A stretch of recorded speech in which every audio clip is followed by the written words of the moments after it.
¿Cómo están? Bienvenidos a Qué Noche, el único late night donde la política se mezcla con el sarcasmo y la verdad duele, pero también entretiene. Hoy traemos un programazo garantizado. Vamos a hablar de lo que de verdad importa, lo que está pasando en el país, sin adornos, sin discursos de cartulina y además tenemos una entrevista de lujo. Nat Torres viene a explicarnos si la famosa reforma judicial fortalece o somete a la justicia. Y ojo, también nos trae su reforma número 1 para México. Spoiler. No es la que piensan en Palacio Nacional, así que quédense porque no viene con grilla, viene con datos y con todo. Bienvenidos a esta aventura políticamente divertida llamada ¡Qué Noche!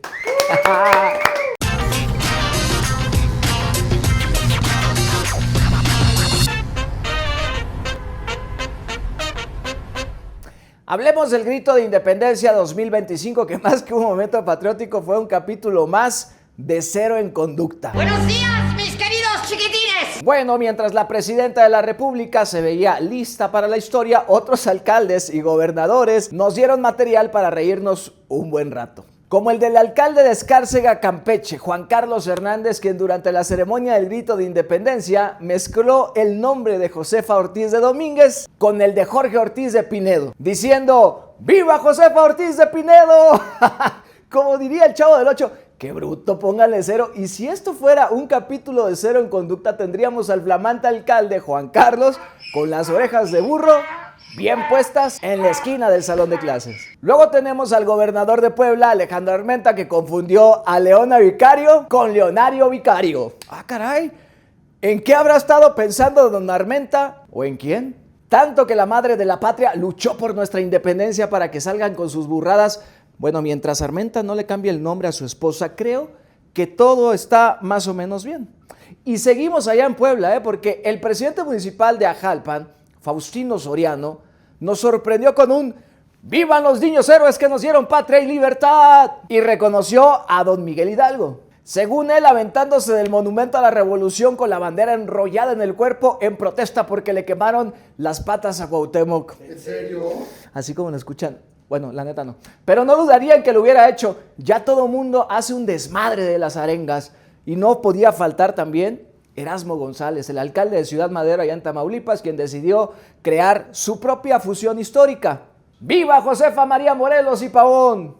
Lo entiendo, don Erasmo, después de tanto estrés del grito y de querer entrarle al pozole con jaivas rellenas, yo también habría dicho ¡Viva Josefa María Miguel Ortiz Hidalgo Morelos y Pavón SADCB! ¡Viva! Porque con el estómago vacío uno ya no sabe lo que dice. Oigan, a ver, punto y aparte en asuntos serios y además tristes. Permítanme hacer un paréntesis necesario en esto que también será parte de la historia de México, pero en uno de sus capítulos más tristes.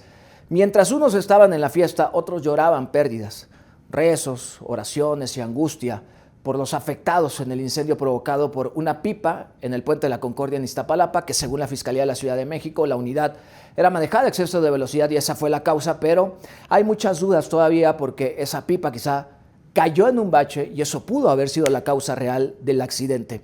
Pero más allá de buscar un culpable, los mexicanos, como siempre, en momentos que se necesita unir fuerzas, pues trataron ellos mismos con sus propios recursos de ayudar a las víctimas y a sus familiares y abrieron centros de acopio, pidieron donaciones de medicamentos, gasas, insumos necesarios porque, ¿qué cree? Que no había en los hospitales donde se estaba atendiendo a los lesionados. Pero ¿qué no se supone? Que tenemos un sistema de salud digna como el de Dinamarca. ¿No se supone que hay medicina en todos los hospitales? Porque una cosa es lo que vemos en los informes de gobierno y en las mañaneras, y otra es la realidad. Ha sido un momento muy duro para todo México, pero no hay forma de dimensionar lo horrible que debió ser para las víctimas mortales, sus familiares y los que hoy todavía esperan de un milagro para salvar su vida y luchan desde un hospital. Desde aquí, nuestra solidaridad, nuestras oraciones y nuestros mejores deseos para que todas esas personas que aún siguen peleando la batalla por sobrevivir se recuperen pronto. A todos los familiares de las víctimas, los abrazamos con mucho respeto y cariño. Continuamos con más.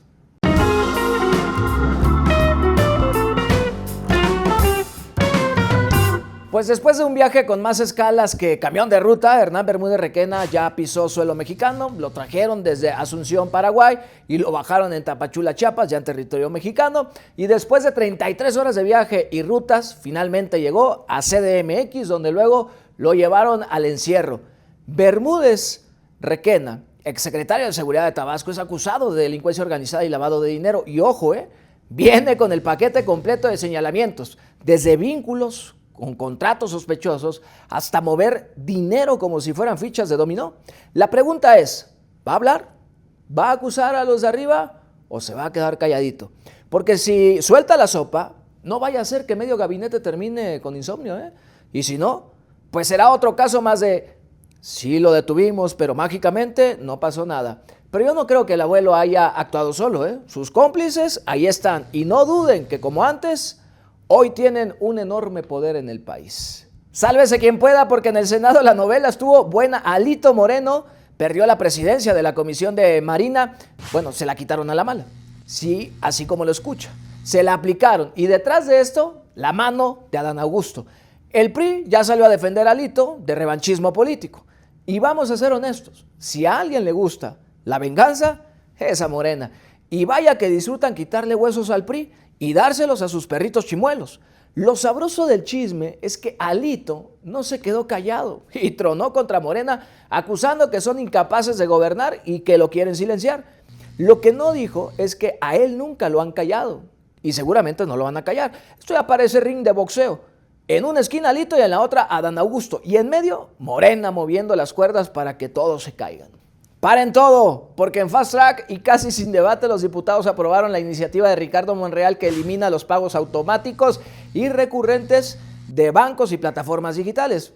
En cristiano, adiós a que Netflix, Spotify, Amazon o tu gimnasio te cobren sin pedir permiso cada mes. Ahora tendrás que autorizar todo manualmente. ¿La razón? Monreal dice que la gente se endeuda porque ni sabe qué está pagando y confesó algo de pena ajena, Él mismo está en el buró de crédito. Vaya ejemplo. Así que prepárense, los bancos llorando porque pierden comisiones, las plataformas viendo cómo nos van a atrapar de otra forma y los usuarios pensando que nos hicieron un paro. Aunque en realidad ahora habrá más trabas y broncas con los servicios y el pago. Pero bueno, si Monreal anda en buró, pues ahora todos vamos a sufrir con él, ¿no? Solidaridad nivel legislativo. Amigos, ya salió el paquete económico 2026 y sorpresa, otra vez los grandes perdedores son los contribuyentes y consumidores. Sí, usted, yo y cualquiera que se eche una coquita o prenda la consola de videojuegos para desestresarse. El gobierno decidió subirle el impuesto especial, ese que ya de por sí hace que un refresco cueste casi lo mismo que una torta, el famosísimo IEPS. Y ahora también alcanza al tabaco y al alcohol. La excusa de siempre es por su salud. Aunque claro, en los hospitales no hay medicinas, no hay doctores, pero eso sí, la coca ya cuesta como si trajera oro líquido. Y lo nuevo, ahora se fueron contra los videojuegos violentos, supuestamente.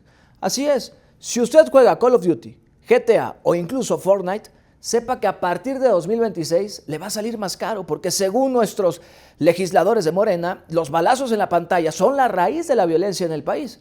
No los cárteles, no el crimen organizado, no la falta de estrategia de seguridad, los videojuegos.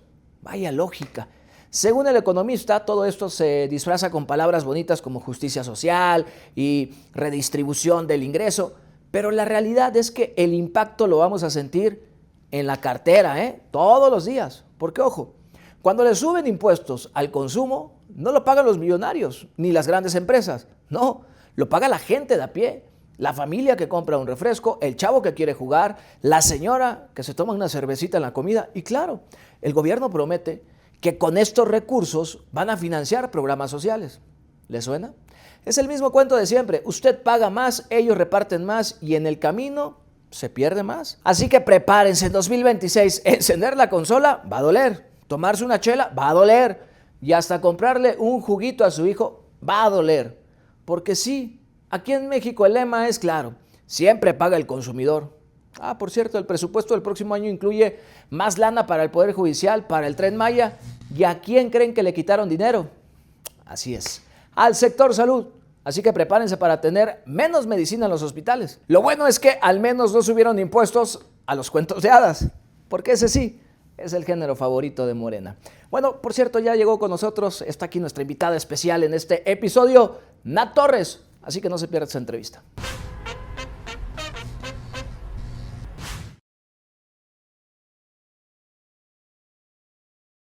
Bienvenidos a un episodio más de Qué Noche Podcast. Hoy nos acompaña Nat Torres. Ella es abogada, profesora, analista política y además nos explica la Constitución en 60 segundos y sin dolor. Nat, ¿cómo estás? Qué Muy gusto bien, saludarte. muy contenta por la invitación, muy feliz. Qué a gusto, la verdad nosotros muy contentos también porque sabemos que vamos a aprender mucho contigo en este podcast, Ojalá, en esta plática ojalá. que vamos a tener, porque lo aprendemos contigo en 60 segundos en el TikTok.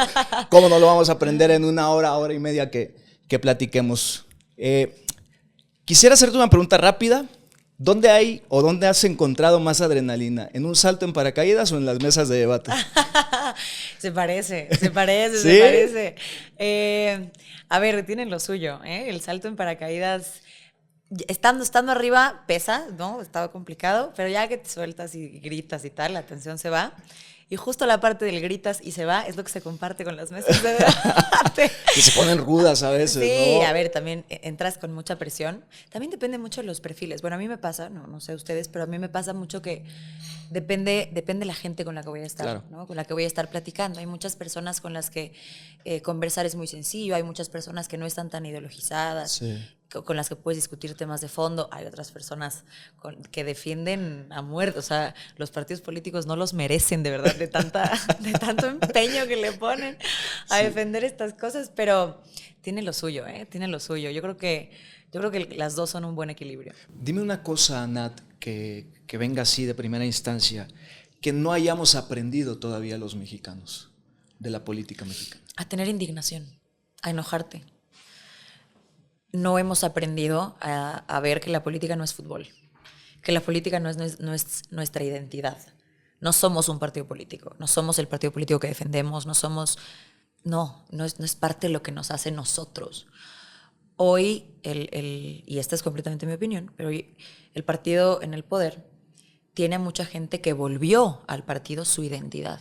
Entonces, no hay indignación suficiente. Sí, claro. No hay una casa de 12 millones que te indigne. No hay el crimen organizado en el Poder Judicial, en el Poder Legislativo y en el Ejecutivo que sea suficientemente indignante. No hay nada que te parezca preocupante. Que falten medicamentos no te importa. Que los techos de los hospitales no te importa. Que a mí me parece que como mexicanos hay que entender y hay que ver a los políticos como las personas que decidieron de manera activa que nos iban a servir. No como líderes, no como si fueran deidades, no, y eso es lo que nos falta. El mexicano muchas veces cree que los políticos van a llegar a cambiar nuestras vidas y entonces nos ponemos en un nivel de adoración extraordinario. Tú dime, ¿cómo ve la gente hoy a Andrés Manuel López Obrador? Claro. De verdad como una deidad, sin pensar si lo hizo bien o lo hizo mal. Imaginemos que fue perfecto y fue el mejor sexenio que hemos tenido y el mejor presidente. Eso no te da paso y no le debería dar pie a la gente de verlo como si fuera Cristo nuestro Señor. Oye, no, hizo su chamba. Qué bueno, pues tiene su sueldo de nuestros impuestos. Qué maravilla que se hizo su chamba. Es una cosa, yo ya voy a empezar a No, tú venga, adelante, Pero, adelante. De verdad lo creo, nos falta indignarnos y nos falta entender que el servicio público es para servir. Eso es lo que nos hace falta, Guido, ¿Qué ¿no? piensas de él, de Andrés Manuel? Es que hay muchos lados de donde hablar de él. Como operador político, como político, me parece brillante. Brillante, o sea, y lo he dicho 1000 veces y lo diré hasta que me muera. Él es el mejor político que ha tenido México contemporáneo. El mejor operador político, me parece brillante. Supo vender las diferencias y los dolores de este país. Como presidente. Terrible. De lo peor que hemos tenido, gracias. Es que sí, a ver, hay que reconocer, ¿no? Lo que trabajó durante muchísimas décadas Andrés Manuel López Obrador, ¿no? Y sin irse a Japón después de extenuantes semanas de claro, trabajo, porque ¿eh? ahora, bueno, su descendencia vive otros tiempos, ¿no? Sí, no. Más bondadosos. No, el nepo baby favorito de este país, ¿no? Exactamente, pero como presidente, un fracaso. Sí, fracaso, total. Bueno, Nat, yo sé que estos temas han recorrido tu feed en redes sociales, ¿no? Y creo que son de los más importantes por lo que implica y el peso que tienen para el país. La reforma judicial. ¿Qué piensas de ella?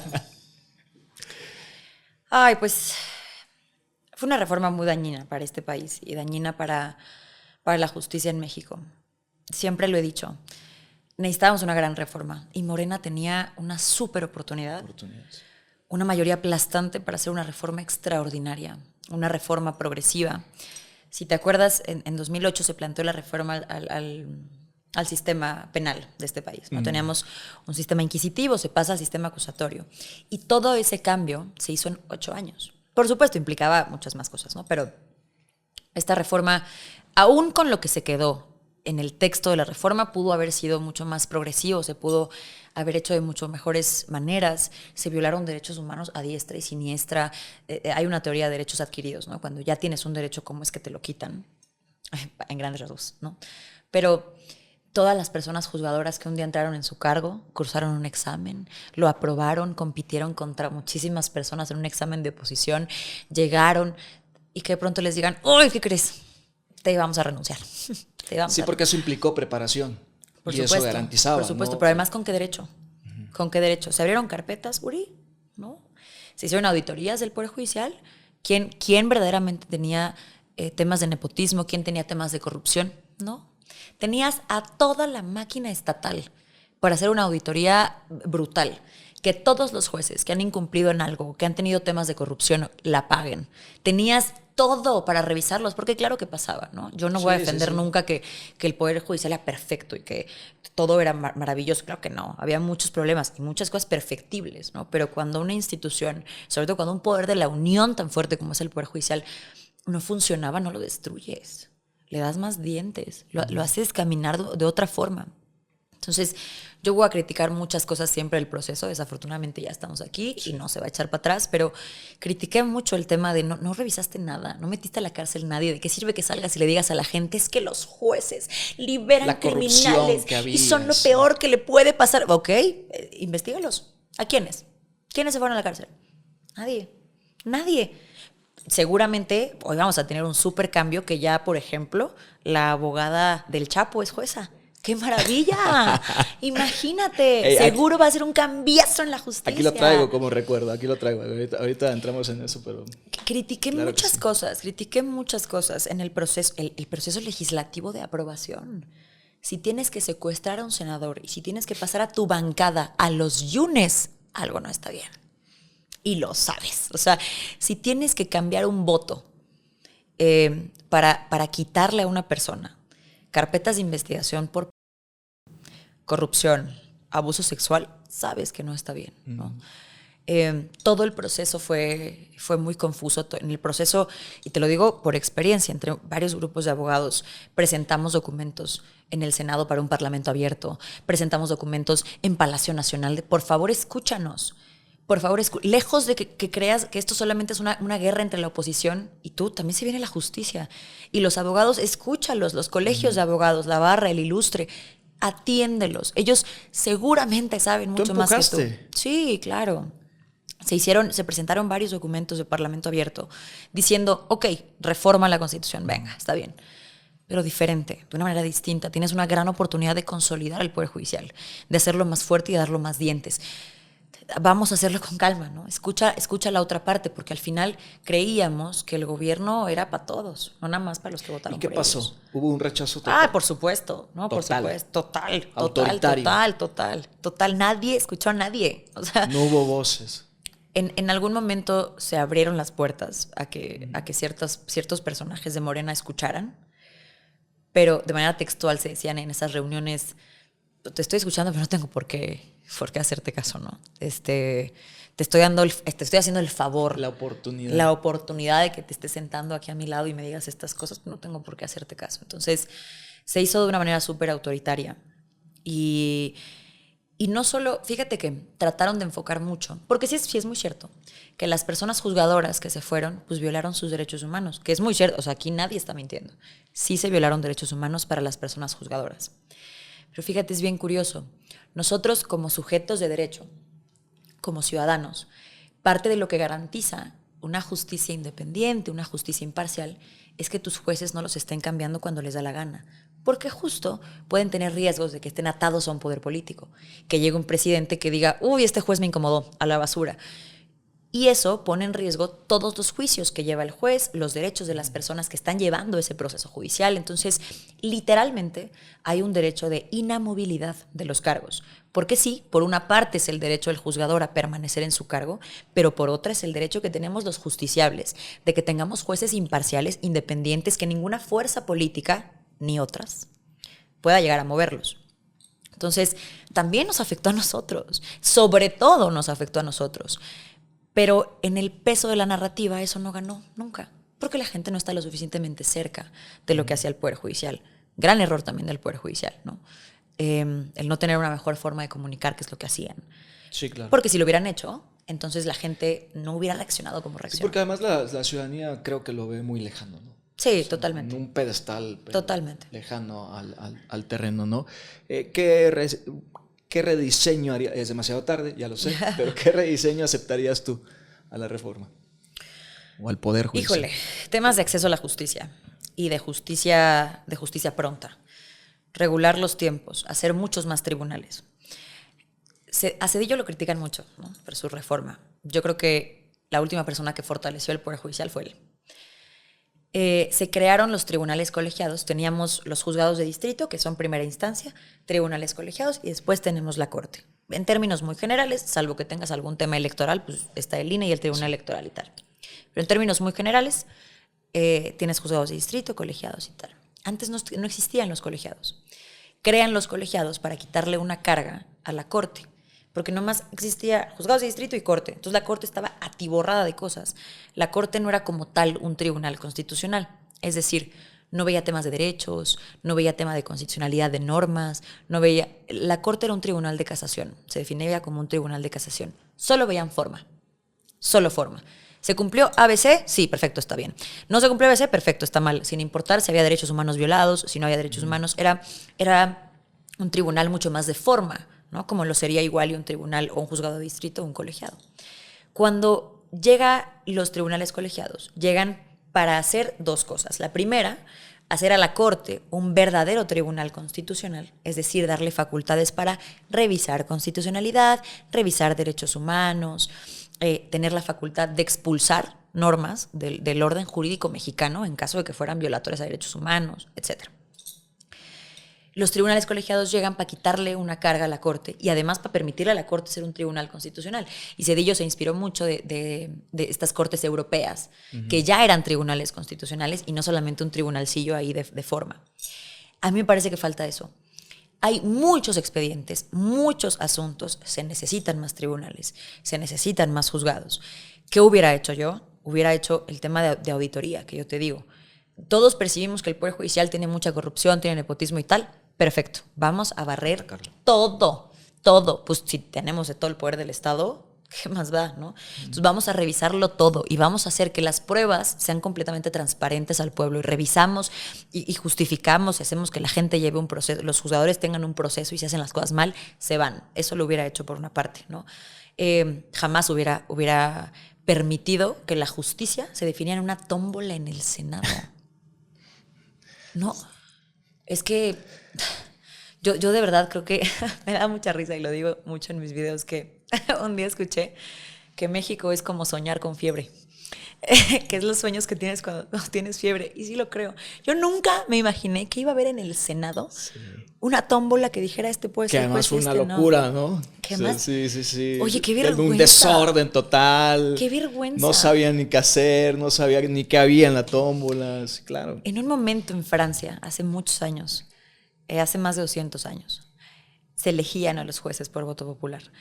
Y se cambió un poco la forma de una escuela muy clásica del derecho para, no aquí en México me refiero, en Francia, Europa, etcétera, que tienen muchos más avances que nosotros en términos de justicia.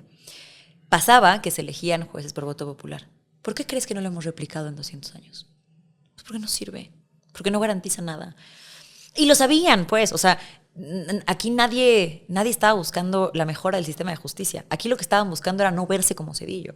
Zedillo sí quitó, solo a ministros, no a todo el Poder Judicial, pero sí los quitó por sus pantalones y puso a sus ministros por sus pantalones. Ahora, lo que hizo con esa corte fue extraordinario, pero, seamos muy sinceros, sí quitó a la gente por sus pantalones. Entonces, yo creo que AMLO dijo, no, pues no me puedo ver tan cínico. Vamos a hacer como que esto es legítimo. Vamos a hacer unas elecciones, vamos a gastar 13,000 millones de pesos, porque ¿qué podríamos hacer más con 13,000 millones de pesos? Hizo estas elecciones para legitimar este proceso. Llegaron a acordeones donde mágicamente los 9 candidatos quedaron en la Suprema Corte, quién sabe por qué. Tienes al Tribunal Electoral diciendo, no, pero es que como no pudimos comprobar quién hizo esos acordeones, pues entonces está perfecto, no pasa nada. Fue toda una estrategia, ¿no? Y una estrategia para decir, es legítimo. Según él, le dio legitimidad para no hacer lo mismo. Pero se tumbó a todo el Poder Judicial con esa decisión. ¿Qué artículo ves tú el más riesgoso o diseño dentro de esta reforma que pudieras poner en ejemplo en un caso de la vida real de los mexicanos? Lo hicieron de manera paulatina. Han modificado la Constitución como si fuera papel de baño. O sea, han quitado, tachado, puesto, como si de verdad las reformas constitucionales fueran lo único que hacen bien en este país. No tienen idea de cómo se hace una reforma constitucional. En fin. Modificaron también la ley de amparo. Los amparos tenían efectos generales, que esto es súper técnico, entonces voy a tratar de hacerlo lo más digerible del mundo. Pero cuando a través de un amparo, que es esta forma de reclamar actos de autoridad y de decirle a los jueces, a la corte, oye, esta autoridad me está haciendo un daño espantoso a los derechos humanos, revísalo.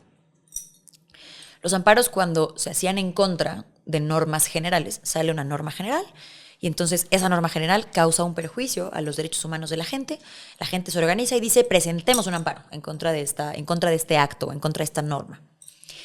Esos amparos tenían efectos generales. Si tú, Uri, llegabas y presentabas un amparo en contra de que alguna secretaría puso un tanque en un lago y está contaminando el agua de tu comunidad, por ponerte un ejemplo, tú presentabas tu amparo y si lo ganabas, los efectos de ese amparo eran generales, para toda la gente, ¿no? O sea, si ya determinamos que es inconstitucional, no tiene caso decir que nada más es inconstitucional para Uri. Es inconstitucional en general, porque son normas generales, no es que sean actos en específico, ¿no? Entonces, tenían efectos generales. ¿Cuál fue el gran problema? Que a AMLO le incomodó mucho. Porque AMLO, sus iniciativas de la industria eléctrica y reformas del estilo se tumbaron con esos amparos y se dieron suspensiones con efectos generales. ¿A qué se refiere? El juez analiza la norma, analiza las cosas y dice, sí me parece que estás violando tantitos derechos humanos, autoridad, detén lo que estás haciendo, no le muevas, en lo que yo reviso el fondo del asunto, en lo que yo reviso las normas, reviso el derecho, pero yo voy a conceder esta suspensión para que tu autoridad te detengas y las personas, los particulares, puedan gozar de sus derechos humanos. Y eso a AMLO le molestó mucho, porque le pausaron varias reformas importantes. La de la industria eléctrica es la más sonada, donde al juez se le fueron encima con la UIF, se le fueron encima con todo, no le gustó. Parte importante de lo que él necesitaba era quitarle los efectos generales al amparo, y se lo quitaron. Entonces, ahora si toda tu comunidad tiene esa afectación en el laguito y tú la ganas, pues toda tu comunidad va a tener que presentar su amparo, pagar abogados, llegar a instancias, llegar a los tribunales. Para que también aplique. Y eso me parece de los daños más atroces que le han hecho a este país, porque nuestro juicio de amparo es bellísimo, pero además es bellísimo, es tan técnico y es preciosísimo. Y fue un modelo replicado en todos los países. Todos los países le copiaron a México su amparo, porque era un modelo completamente innovador. Yo no sé qué diría hoy Crescencio Rejón, el padre del amparo, viendo todo lo que están haciendo. El modelo, y además se ha ampliado muchísimo el modelo del amparo. Cedillo fue una de las personas que amplió las facultades o las posibilidades de interponer o de promover los juicios de amparo, mejor dicho. Entonces, en ese sentido, y en lo que hace a la justicia, me parece que ha sido de sus peores decisiones. El amparo era el modelo más envidiado por muchos países. Colombia le puso recurso de amparo, pero lo copiaron a México. Desde México lo replicaron. Y hoy lo que hicieron fue quitarle dientes y quitarle lo poderoso a este juicio de amparo. La elección de los jueces a través del llamado voto popular. Que sí fue voto, pero no tan popular. No tan popular, 9 millones, ¿no? Si no mal recuerdo. 9 millones. Fue un atentado contra... ¿Fue realmente democracia, para empezar? No. Ellos hablan de ello, ¿no? O sea, su bandera de elegir a los jueces es, a través del voto popular, es abrir las puertas a la democracia, ¿no? Sí. O seguir en esa ruta. Pero me da la impresión, querido Uri, que no tienen idea de lo que es la democracia, ¿no? Tienen idea de lo que es una parte muy chiquitita de la definición de democracia, pero no les queda muy claro. Fíjate, yo cuando llega todo el tema de la reforma al Poder Judicial, yo empecé a leer mucho derecho comparado, es decir, derecho de otros países, que lo comparamos con aquí, ¿no? Con sentencias internas. Eso es el derecho comparado a grandes rasgos. Y en varias sentencias de la Corte Interamericana de Derechos Humanos, esto ya se había intentado en otros países, ya se tiene en otros países, incluso Estados Unidos para jueces federales tiene un sistema similar. Y lo que coinciden los jueces en derecho internacional es la pura elección de jueces no es lo que es, vamos a decirlo, como inconstitucional e inconvencional, ¿no? Y podrías decir que un poco sí es democrático, o sea, si entiendes la democracia como solo el voto popular. Lo que está mal es todo lo que haces para conseguir eso. La remoción masiva de jueces. Escribí hace poco un artículo para la revista Abogacía de un caso muy similar en Ecuador, donde remueven a los jueces del tribunal, de varios tribunales. Está muy bueno, vayan a verlo. Es muy cortito además, se lo echan en 10 minutos. Y todos los jueces coincidían en, pues como tal, lo que está muy, muy, muy, muy mal no es que los votes, es que primero los removiste, primero clausuraste todas sus oportunidades de derecho de réplica, quitaste el derecho humano que tienen a la defensa, de acceso a la justicia, para colocar este tema. Entonces, jurídicamente y técnicamente te comparto que lo que está muy, muy mal no es que se voten. Ahora, en temas sociales y de opinión, está terrible, ¿no? Sobre todo porque estos cargos son súper técnicos. La preparación de un abogado es muy técnica y de un juez, mucho, bueno, era muy técnica. No me parece democrático porque parte de una democracia constitucional es entender que hay división de poderes, entender que hay división de facultades, entender este tipo de cosas, lo que te decía la casita, ¿no? Uh-huh. Entender que a alguien le toca barrer, y a alguien le toca trapear, y a alguien le toca lavar los trastes, y así como casita funcionamos perfectamente bien. Se metieron a una función sabiendo perfectamente que tenían la aprobación que tenían. Convirtieron a sus jueces, sus gallitos, en gallitos de la 4T. Y sabían cuál iba a ser el resultado. Sabían que la gente los iba a identificar como 4T. Pues tenemos a hoy una ministra de la Corte, a Loretta Ortiz, saliendo a decir a sus eventos, yo fundé Morena. Todavía lo hice con orgullo, pobrecita. Sí, un video reciente, pues, hazme el favor. Porque todos en la Suprema Corte, los ministros son afines a Morena. Bueno, 7 de 9. O sea, podría perfectamente no estar los otros 2 y sería irrelevante porque traen la mayoría. La mayoría que se necesita para hacer todo. No me parece democrático. De las definiciones más bonitas, que siempre las digo en las entrevistas, es Giovanni Sartori, filósofo y abogado italiano. Decía, la democracia es el gobierno de las mayorías, pero con respeto de los derechos de las minorías, con respeto a su representación, ¿no? Esa es la segunda parte de la definición que no les queda muy claro y que no están defendiendo. Entonces ellos salen a decirte, democracia es votar. No, corazón, no nomás eso. Es una forma, es una ramita del árbol de lo que es la democracia, pero no es toda la democracia, ¿no? Al momento que tú sabes que tu fuerza política, que tu capital político va a hacer que entonces los jueces los escojan por la pertenencia o el ser simpatizantes a cierto partido, porque además era evidente, había acordeones que tenían la coletita de Claudia de lado. O sea, en verdad, esto no es broma, están ahí, sí, ¿no? Sí. Sabías lo que ibas a lograr. Y eso es mezclar competencias, y eso es mezclar división de poderes, y eso es acabar con una justicia imparcial, y eso es acabar con el árbitro. Es el árbitro que tiene que decidir entre los conflictos entre los dos poderes, que eso es lo que pasa con la Corte, ¿no? Eso hace la Corte. Es ese árbitro que hoy va a tener la misma pauta que tiene el partido político. Y el partido político en el poder, además, lo decías muy bien, 7 de los 9 ministros tienen relaciones con Morena. 7 de los 9. La mayoría calificada para pasar todo, acciones de inconstitucionalidad, declaratorias generales de inconstitucionalidad, que bueno, es otro tema, pero me parece las aberraciones más grandes y que cambia una época de la justicia de este país. ¿Qué opinas de Hugo Aguilar? Sin reservas. Digo, salvo lo que quieras, como te quieras contener. No, hombre. Voy a empezar siempre por el apapachito al corazón, ¿no?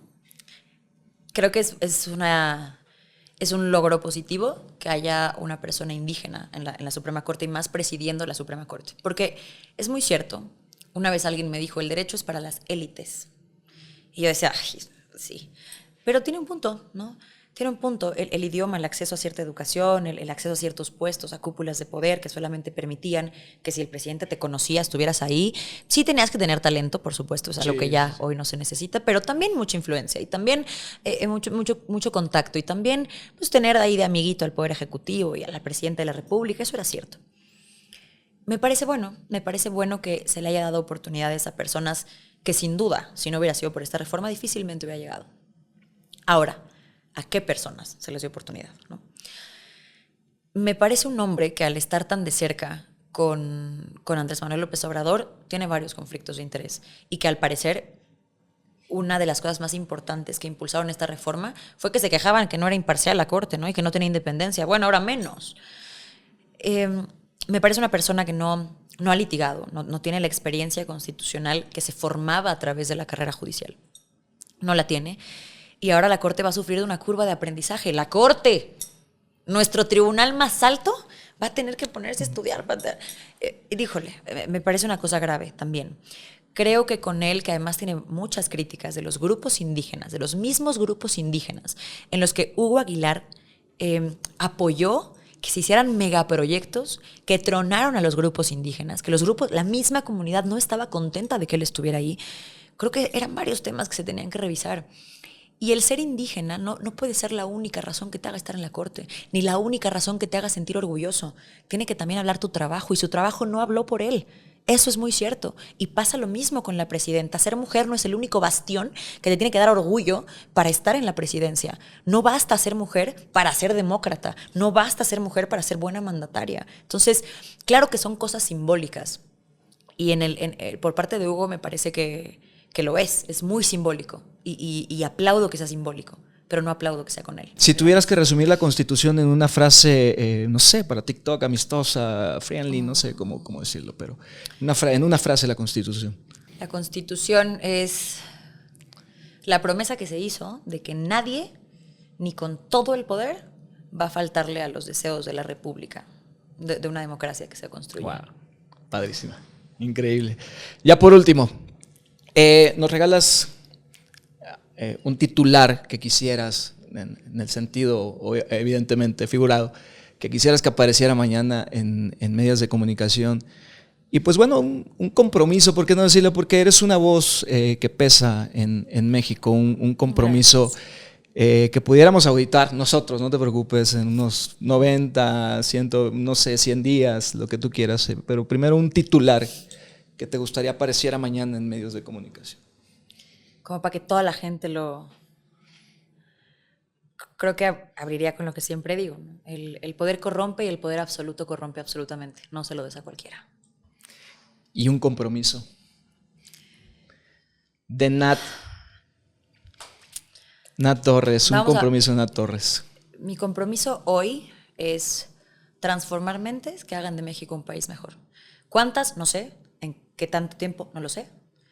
Pero que voy a conseguir transformar mentes que logren ver a la política de este país y al derecho y a todo este conjunto de cosas como algo que nos ayuda y como algo que debemos exigir, lo voy a hacer. ¿Cuánto me voy a tardar? Pues ya se los diré en un par de años, ¿no? Pero lo voy a hacer. Muchas gracias. Muchas gracias por acompañarnos y por... Me ha encantado este espacio. Ay, qué padre, qué bueno que te gustó. Gracias por acompañarnos y por enseñarnos también, ¿no? A la Como orden. gran profesora aprendí que mucho. eres, hemos aprendido muchísimo de ti. Muchas gracias. Y este es tu espacio cuando gustes también. Eso. Muchísimas gracias. Vuelvan a invitar. Gracias. Ya casi nos despedimos, no sin antes saludar a todos los que creen que contrabando solo es cuando tu vecino pasa tequila por la frontera en el maletero. Hoy vamos a hablar de un caso que tiene más litros que el Oxxo de la esquina, el huachicol fiscal. Resulta que desde 2021 se estuvo metiendo diésel por Tamaulipas, pero no como diésel, sino como aditivo para lubricantes. O sea, un contrabando de 564 millones de litros. ¿Cómo no nos dimos cuenta? Pues porque en México el aceite de cocina y el diésel tienen el mismo olor, el de la corrupción. Todo explotó en el mes de marzo de este año cuando aseguraron un buque con 10 millones de litros y ahí sí el gobierno dijo, ay, chin, creo que sí había una red. como si alguien descubriera que el refresco de 3 litros en realidad es agua de la llave. Ya hay 14 detenidos, empresarios, funcionarios de aduana y agárrense, 6 marinos, entre ellos un vicealmirante. Y por cierto, hay otro en la mira, Porque claro, en México el huachicol no se hace sin unos buenos contactos navales. Y aquí tenemos hasta el Capitán Sol y el Señor de los Buques. Nombres que parecen más de lucha libre que de contrabando. Pero ojo, esto no termina aquí. Hay señalamientos contra más mandos, empresas y una historia digna de Netflix. Sobornos que llegan en cajas de perfume en la aduana de Tampico. Ya me imagino el capítulo. Chanel número 5, litros de diésel. Hasta la Semar tuvo que salir a decir, duele, pero es imperdonable callar. Suena bonito, ¿no? Lástima que lo digan después de 69 barcos entrando y saliendo como si fuera puerto de cruceros. Y aquí viene otro pex. Mientras todos hablaban de buques, de repente surgen amparos a nombre de los hijos de AMLO. Andy. Me llamo Andrés Manuel López Beltrán. Y Bobby López Beltrán. Resulta que aparecieron en juzgados federales amparos para evitar cualquier orden de aprehensión o captura. O sea, los amparos VIP. ¿Y qué pasó? Uno de los abogados dijo, oigan, yo ni los conozco, me clonaron la firma. Y ellos dijeron, No sabemos quién nos metió. la presidenta Sheinbaum asegura que ni siquiera están en la carpeta de la Fiscalía General de la República los nombres. Es cierto, ¿no? Pero sí hay referencias en al menos 4 ocasiones como los hijos del presidente en esa carpeta de investigación de la Fiscalía. O sea, el amparo existe, pero ellos juran que no lo pidieron. Es como cuando te llega un paquete de Shein a tu casa y juras que tú no lo compraste, pero la tarjeta ya se cobró. En resumen, hoy no hay orden de captura contra los hijos del presidente. Hay suspensiones provisionales y mucha confusión. Y eso nos lleva a una reflexión. En un país donde 564 millones de litros se metieron sin que nadie viera, donde marinos, empresarios y funcionarios estaban en una red de corrupción, ¿de verdad nos cuesta creer que alguien metió amparo sin que los hijos supieran? Por favor. Si eso pasa, entonces el amparo en México es como el agua en el café, se te cuela sin darte cuenta. Así que, querido público, mientras usted cuenta monedas para el camión, hay quien cuenta barcos cargados de diésel y otros que cuentan amparos como quien pide tacos de suadero. La pregunta es, ¿qué vamos a terminar pagando más caro? ¿El huachicol fiscal o el costo de un sistema que te pide disculpas de 30 días por un tuit, pero tardan años en castigar a quienes llenan el país de gasolina pirata? Muchas gracias, México. Esto fue Que Noche. Y si van a meter amparos, pónganlos a su nombre. No nos vayan a embarcar a todos, ¿eh? No se pierdan, por cierto, el próximo miércoles el podcast completo de Natalia Torres, que no viene con grilla, viene con datos aquí en nuestro canal, por supuesto. Cuídense mucho. Nos vemos hasta la próxima. Gracias por acompañarnos. ¡Viva México!